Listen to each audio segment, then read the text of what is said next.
News Talk 820 WBAP now on FM at 93.3. Make it a preset, y'all. 800-288-WBAP is our number. 800-288-9227. Hour number 3 already. My goodness, time just flies and it flies and it flies, doesn't it?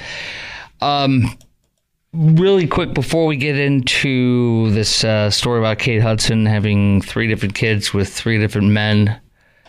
Somehow it's cute or charming or innocent and cool or something like that when it's a multi-millionaire celebrity. We'll talk about that coming up in a moment. But first, Joe Biden sends his condolences to Iran after a man who's nicknamed the Butcher of Tehran for killing 30,000 innocent people, including most of whom are in his country, who stood up to him and his repressive government. Joe Biden honors him by having our United Nations, our U.S. ambassador to the UN, stand for a moment of silence with other people who decided to honor them. Israel walked around with a flag, or walked around with a sign that said, Iran supports genocide or something of that nature. They walked back and up and down the kind of the seats everybody was standing in, and they just held up a sign saying that Iran is committing genocide or something like that. Anyways, they held up a sign and walked it around in protest. Their ambassador did. Our ambassador instead stood and honored a butcher. Disgusting, isn't it? That's Joe Biden's team. You know that his top, Joe Biden's top U.S. Iranian attaché, or whatever, the highest person he had handling and directly interfacing with Iran is a man who's now been, his security clearance has been yanked, and the FBI is investigating him because he's totally on the take from Iran. Joe's number one guy that dealt with them and worked with them and did all the proposals and everything like that. You've probably seen that, but it's been in and out of the news over 6-8 months. So, I mean, this is a really bad administration. It's pro-terrorist. It's really disgusting.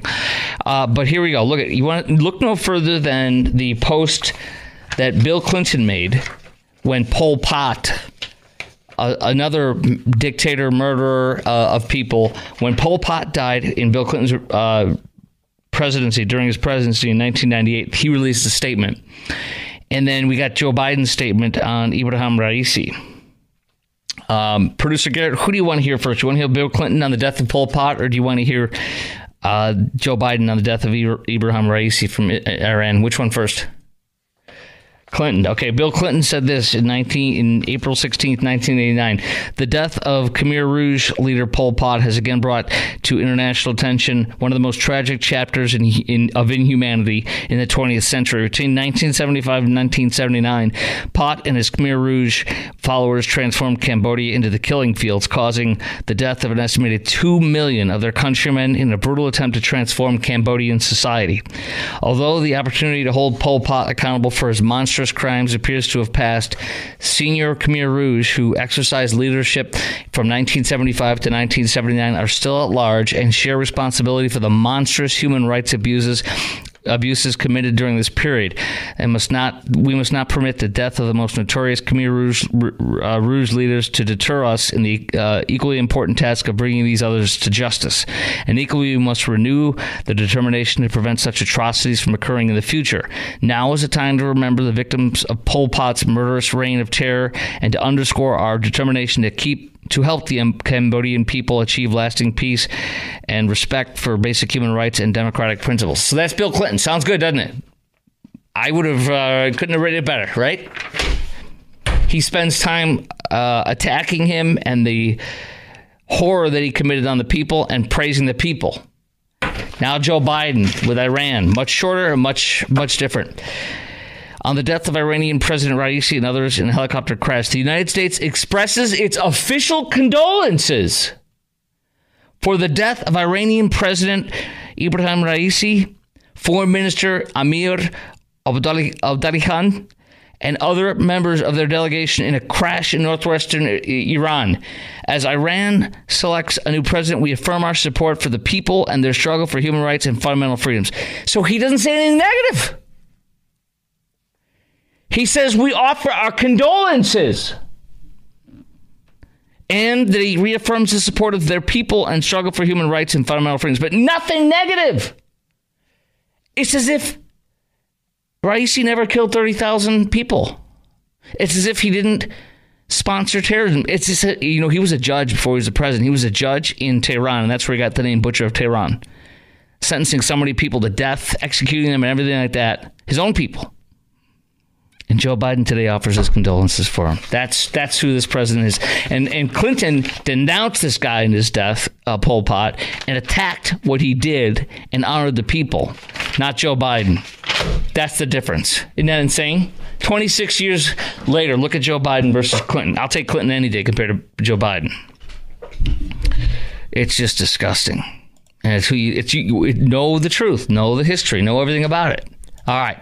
800-288-WBAP is our number. 800-288-9227. God help us. Okay, Kate Hudson.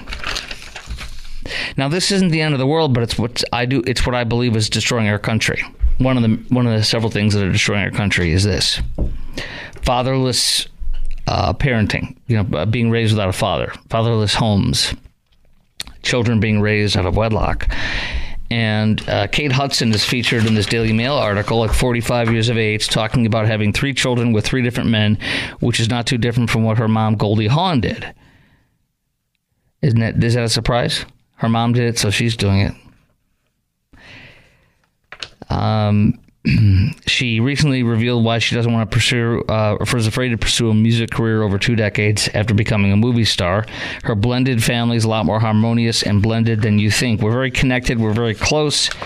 Love can change form. It's interesting when you have that modern family. There's so much love for all the kids. This is pretty bizarre, isn't it? Like, are you saying you love your kids better than somebody who's married does? I think the thing that's so unique about my life is that in this very patchwork family, we have figured it out. The kids feel like they have this huge family. Yeah, so they don't want their dad, huh? They don't want their dad living at home? I'll ask you a few questions right off the cuff. Did your dad, did you grow up in a divorced household? If you did, if you did, would you have preferred your dad to be there? Because she's saying that it's great. There's more people to love, and everything's great. We're very connected. We're very close. Blah blah blah. She says there's something that's been able to be nurtured in our family. That's personally what I think. It's very rare. Her daughters, her ex's daughters, and her own are like sisters. She says. She admits she maintains good relationships with her ex partners and their children.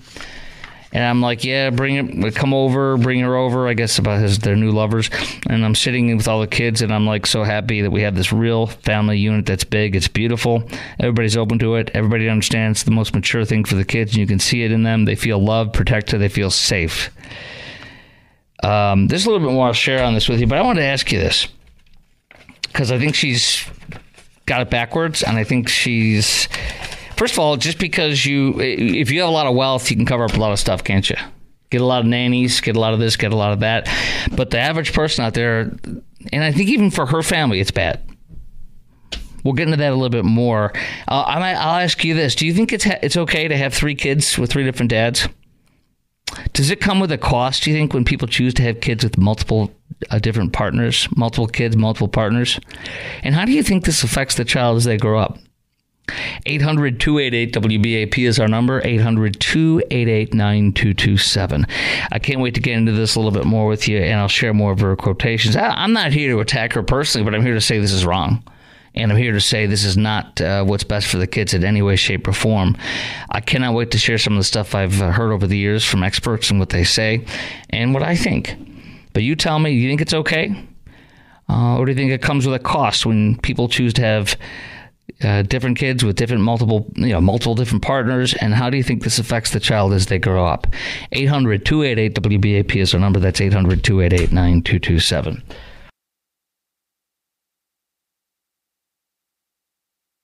Okay,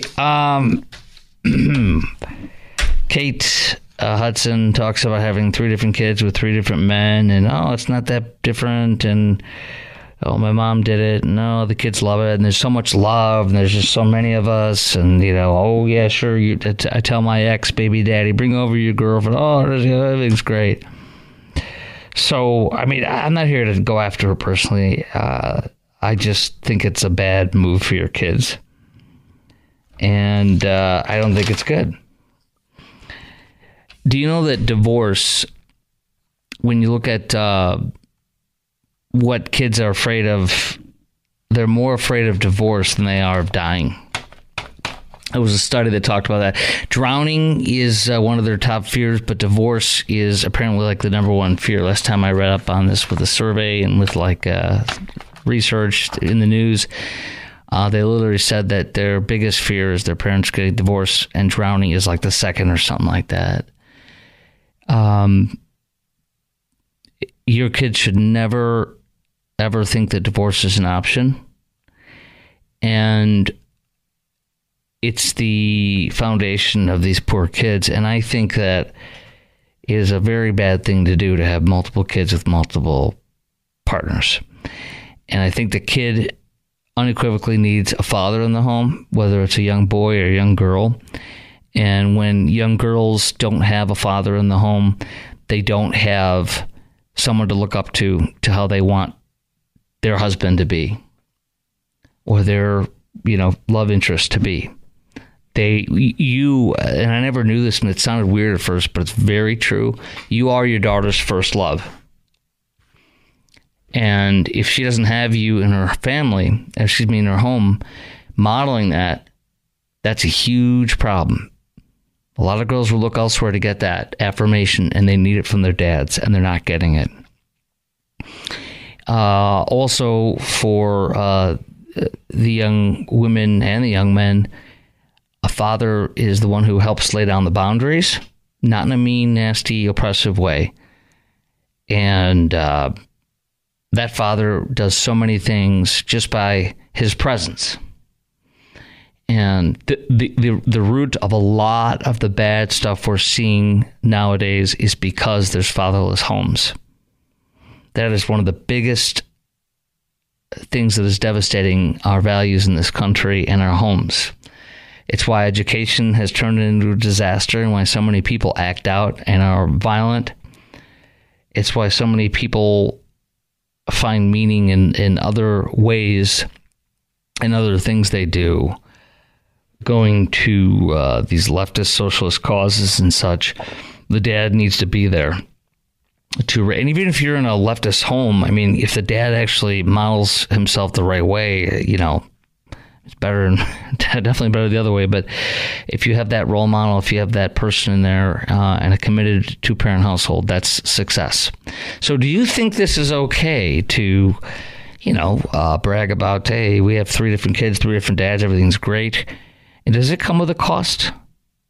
Do you think it comes with a cost when people choose to have kids with multiple different partners and no dad in the home? And how do you think this affects the child as they grow up?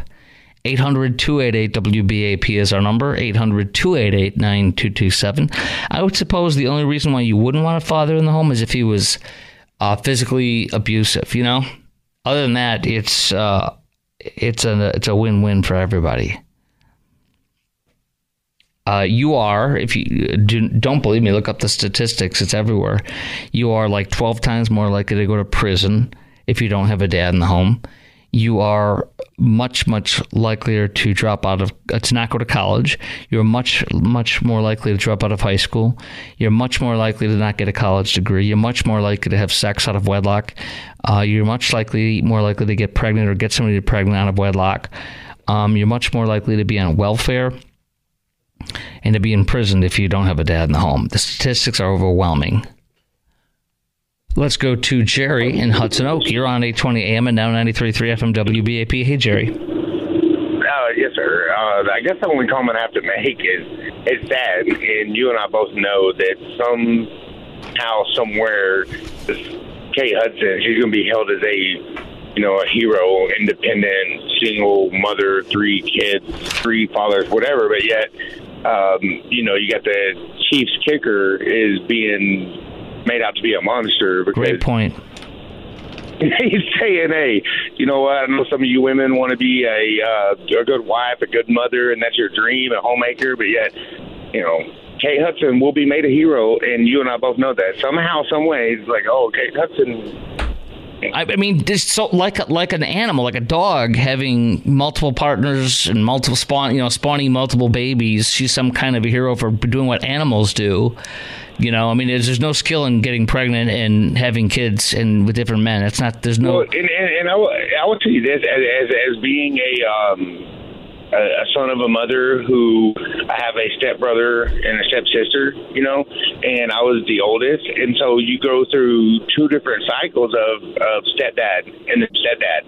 And as a child, you latch onto those people. Mm-hmm. You know, they fill the void when your father was there no more or whatever. They fill that void because they live in the house. And then, so you're doing this to 3 of your kids, and that's something to be proud of? Like no, it's confusing. It's wrong. And here's the big thing. She was raised by Goldie Hawn with 3 different men with different kids or something of that nature. And now she's doing the same thing. She's mirroring what she was raised as. And the thing I would ask parents who are raising kids out of wedlock or divorce is, do you want your daughter or your son to grow up to not be married? I mean, no, for sure not. So then why would you raise them in that kind of a household? You know what I mean? I'm not saying go grab some man and get married just because. I'm saying it's unwise to do that. It's unwise to have a child with anybody unless you're married to them. And if they're not the right person to marry, then you shouldn't be laying down with them. It just is what it is, you know? And I agree 100%. Pun intended, this whole thing is going overboard. Oh, that was her famous movie she did. Thanks, brother. Appreciate it. Okay, was that a remake or was that the original? I can't remember. I think she did a remake of it. I don't know. She does some good movies. It's just that she's got her family life backwards. All right, up next on the Chris Crock Show, News Talk 820 WBAP and now on FM at 93.3. We've seen hundreds of people who rioted in the Capitol on January 6th and have seen how hard Biden's DOJ has gone after them simply for trespassing. But what happens when you do the same thing, but the protesters are leftist? Huge difference. I'll tell you all about this case next. News Talk 820 WBAP now on FM at 93.3. Make it a preset, y'all. Well, let's see if there's equal justice for all, because it doesn't look like it. You know, that thousands of people that walked into the Capitol and trespassed on that day certainly should have been given tickets for trespassing or something of that nature, right? And given supervision and a fine.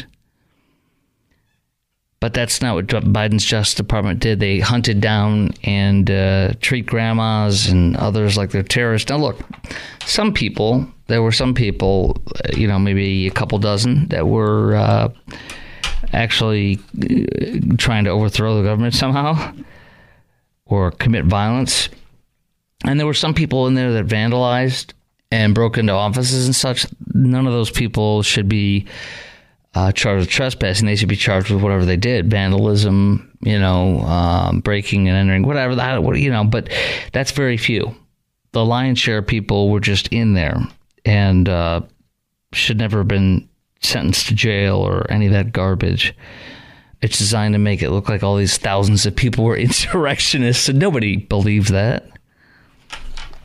Or as Joe Biden called them in his speech, we're going to get to that coming up in a few minutes, he called them erectionists. I'm not kidding. Did you know that?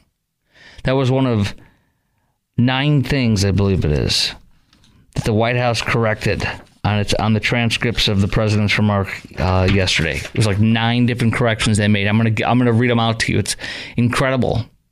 It's absolutely incredible how many times they had to correct this man. And he's supposedly the leader of the free world, and he supposedly has all of his marbles up there. But first, a man who's been charged, this is from the Post-Millennial, a man who's been charged with assaulting a female Capitol Police officer during a violent pro-Palestinian demonstration in Washington, D.C., was sentenced to only 48 hours of community service. So if you're rioting and punching a cop for the pro-terrorist side, 48 hours community service you get. If you're a J6er, you get years. Unlike January 6 defendants, who the Post-Millennial reports, who received severe punishments for similar or far less offenses, Ruben Arthur Camacho, 24, of Woodbridge, New York, was given a slap on the wrist. It happened during a ceasefire riot outside of the DNC headquarters. Remember that? On November 15th, police said Camacho slammed a female officer against a wall and punched her in the face. A female Capitol Police officer. Camacho was charged with one count of assault on a police officer, which is a felony offense. Dude, he was charged with a felony offense of assaulting a cop, punching her in the face and shoving her up against the wall, and he gets 48 hours community service. I mean, if you were a J6er, you'd be getting, what, 8 years? Our country is becoming a joke because of Joe Biden and the Democrats and their friends in the FBI, CIA, Justice Department, and this is just incredible. He resisted arrest also, blocked an exit used by federal lawmakers during the riot. Camacho escaped federal prosecution and was charged in a D.C. Superior Court by D.C. U.S. Attorney Matthew Graves. That's the same one going after Trump. This is the same Biden-appointed prosecutor has been arresting J6 protesters on charges including assault on police. U.S. Capitol Police said 6 officers were injured during this Democrat-liberal ceasefire riot against the DNC. Journalist Julie Kelly, known for her reporting on J6 defendants, emphasized the case demonstrates the existence of a two-tier justice system in the United States. She compared the difference between treatment of Camacho to the J6 defendants.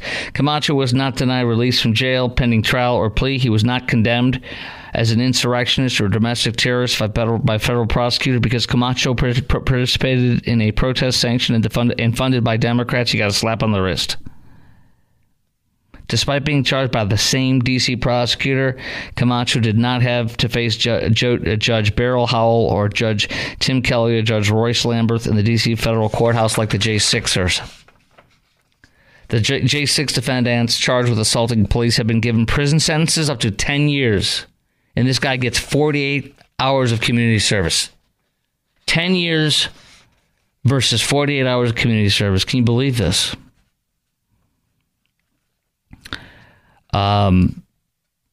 The defendants charged, they got 10 years, stating that one of these defendants, Ryan Samsil, did a far less than officer. Here we go. She says Ryan Samsil did far less than than that to Officer Caroline Edwards, but he was incarcerated for 3 years, denied release, waiting his trial. So same thing or less, you get 3 to 10 years, and you don't get released during your trial, awaiting your trial. That's amazing. And then also the journalists revealed that the Biden administration does not plan on charging any of these leftist, liberal, activist Democrat voters in federal court, and charges will remain local. So they handled it locally, didn't go federal, and 48 hours of community service instead of 10 years jail for the other people on our side. Isn't that crazy? And look, I have no problem with getting 10 years if you punch a Capitol Police officer, whether it be on J6 or this. I have no problem with that. I want strict punishments if you attack our police, okay? But this is 10 years versus 48 hours. Prosecution versus federal prosecution versus local charges. That's what they are. They're rigging it. They seek to destroy people that don't vote for them and support them. And they seek to belittle the terrorism and violent attacks that their voters do on the police. Sick. 800-288-WBAP is our number. That's 800-288-9227. Oh, let's start out with Bill Maher.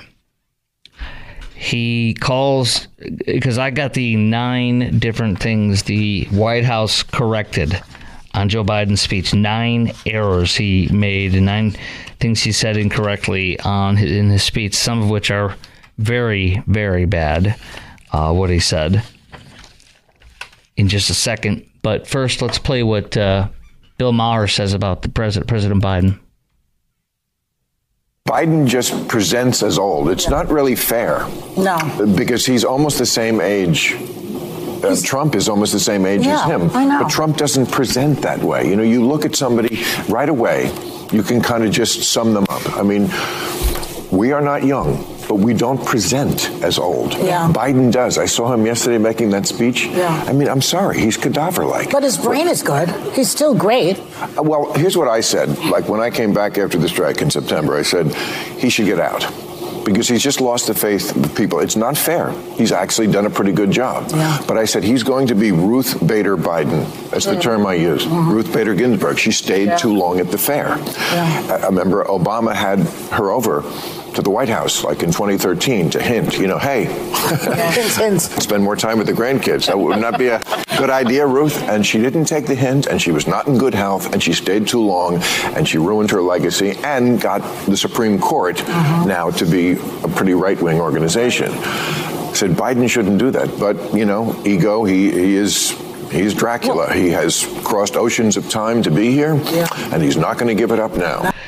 Well said, Bill Maher. Well said. Okay, so cadaver-like. Biden is cadaver-like in comparison to Dracula. I agree. Now, to help put the icing on the cake, I have 9 different corrections the White House issues to Biden's NAACP speech, including substituting the word recession for pandemic. But it's pretty bad. I'm going to read them off to you. I've got the 7 pages of a speech. I'm not going to read you the whole speech. I'm just going to go through the lines where he literally had to be corrected by his own White House 9 times in one speech. By the way, the speech has the proper words. He's just not able to read the speech. He's not able to read it without changing the words or saying, gross errors. So they had to correct them. I'll go through that with you coming up next to the Chris Crock Show on News Talk 820 WBAP.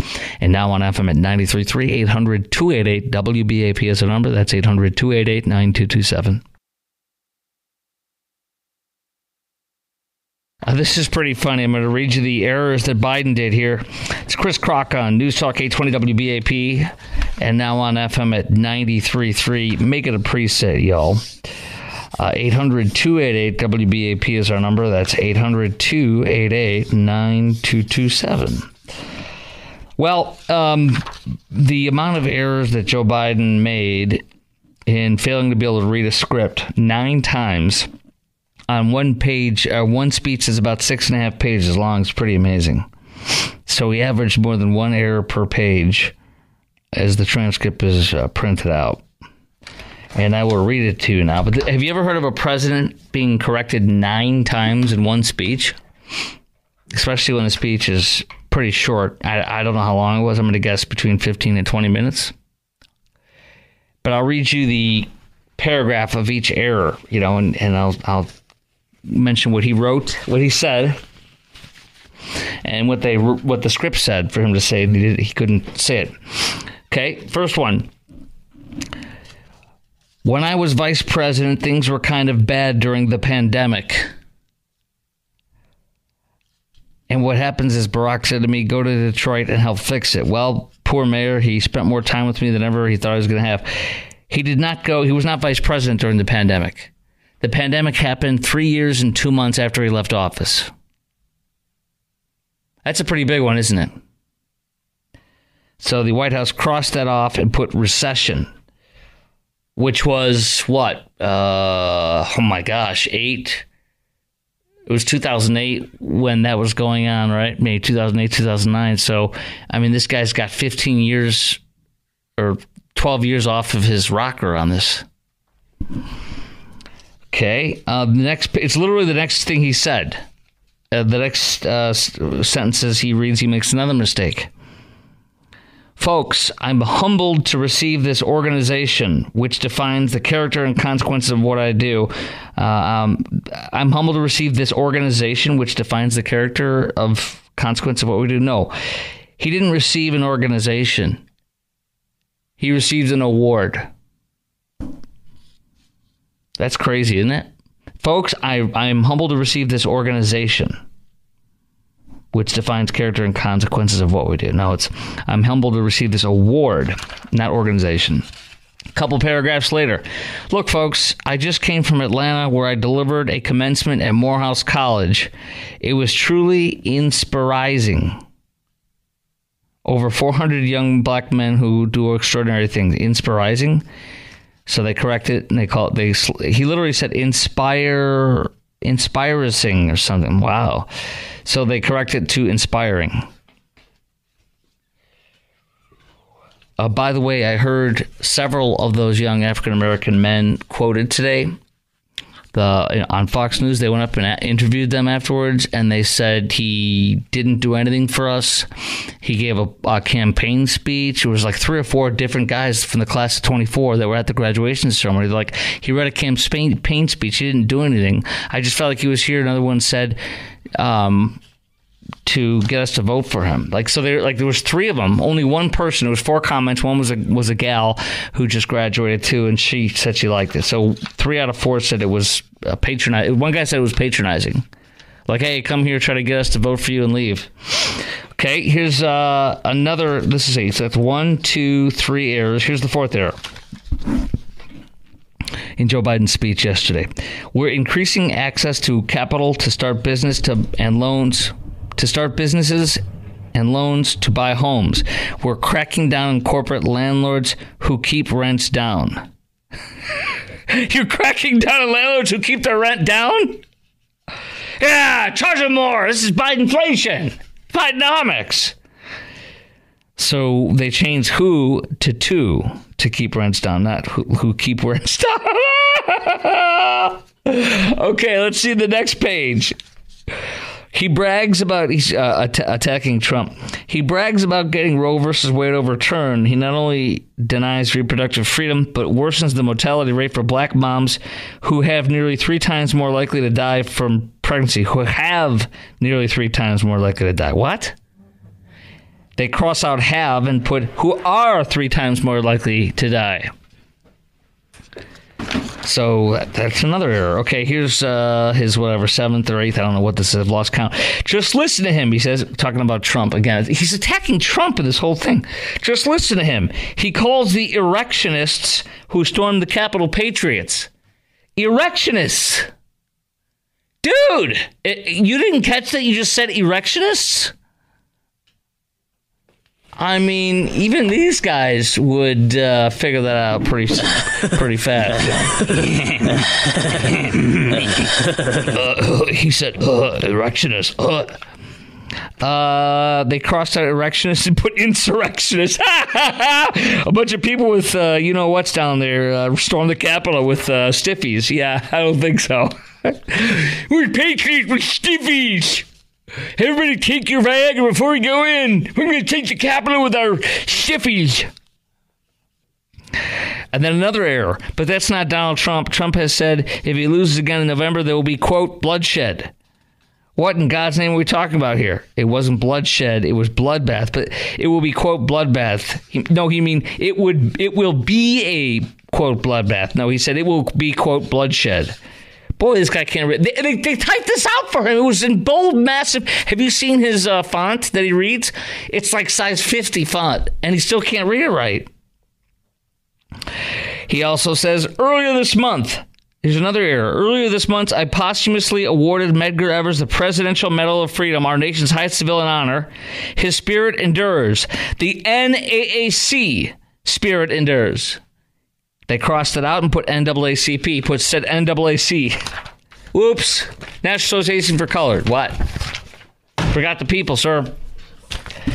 Meanwhile, I do have some good news. Trump does say something very nice. He says he wants to move here. Sort of a shame, actually. He would have been great. But, after 3-4 years, I say, I think I want to move to Texas, and I want to retire in Texas. A lot of people are moving to Texas. That was a missed thing that he made in his speech to the NRA here in beautiful Dallas. He's coming back tomorrow, by the way. Trump is. Good, brother. Welcome. Love you.